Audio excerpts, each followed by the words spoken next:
നമസ്കാരം. നമ്മളെ സ്വപ്നം കാണാൻ പഠിപ്പിച്ച സാധാരണക്കാരനെ പോലും ഉയരങ്ങൾ കീഴടക്കാൻ പ്രചോദനമായ വ്യക്തിയാണ് APJ അബ്ദുൽ കലാം.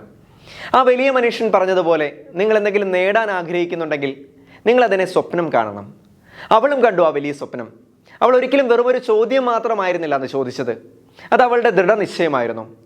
സ്വപ്നങ്ങൾക്ക് പിറകെ ഓടി നടന്ന് അത് യാഥാർത്ഥ്യമാക്കാൻ പരിശ്രമിച്ച് ഇപ്പോൾ അതിൻ്റെ ഉന്നതങ്ങളിലേക്ക് എത്തി നിൽക്കുന്നു ആ കൊച്ചുമിടുക്കി. അവൾ നമ്മുടെ കേരളത്തിലെ എറണാകുളത്തെ കാണിനാട് സ്വദേശിനിയാണ്. കേരളത്തിൻ്റെയും ഇന്ത്യ എന്ന നമ്മുടെ അമ്മയായ മാതൃരാജ്യത്തിൻ്റെയും സ്വന്തം അഭിമാനമാണിന്നവൾ. 2016 അബ്ദുൽ കലാം സാറിനെ നേരിട്ട് കണ്ടപ്പോൾ അവൾ ചോദിച്ചു, ഒരു പൈലറ്റ് ആവാൻ എന്ത് ചെയ്യണം? അദ്ദേഹം അവളോട് പറഞ്ഞു, you are not meant for crawling, you are meant to fly, so you must fly.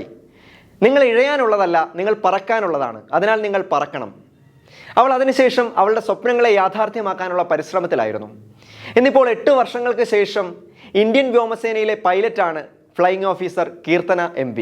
തൻ്റെ സ്കൂൾ പഠനത്തിന് ശേഷം പൈലറ്റ് ആവുക എന്ന ലക്ഷ്യം സാധ്യമാക്കാൻ ആ കൊച്ചുമിടുക്കി BTech മെക്കാനിക്കൽ എഞ്ചിനീയറിംഗ് പൂർത്തിയാക്കി. അതിനുശേഷം എയർഫോഴ്സ് കോമൺ അഡ്മിഷൻ ടെസ്റ്റ് എഴുതി.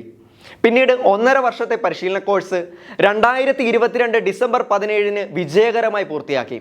പിന്നീട് അങ്ങോട്ട് തുടർ പരിശീലനമായിരുന്നു. ഇതിനെല്ലാം തുണയായി ഒപ്പം നിന്നത് മാതാപിതാക്കൾ. അതും വിജയിച്ച് അവൾ പറന്നു, നമ്മുടെ അഭിമാനമായി.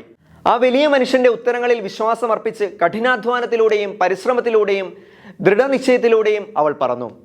കാലങ്ങൾ എത്ര കഴിഞ്ഞാലും ഈ കൊച്ചുമിടുക്കി നമുക്കെന്നും ഒരു അഭിമാനം തന്നെയാണ്, നമ്മുടെ നാടിൻ്റെ സ്വകാര്യ അഭിമാനം.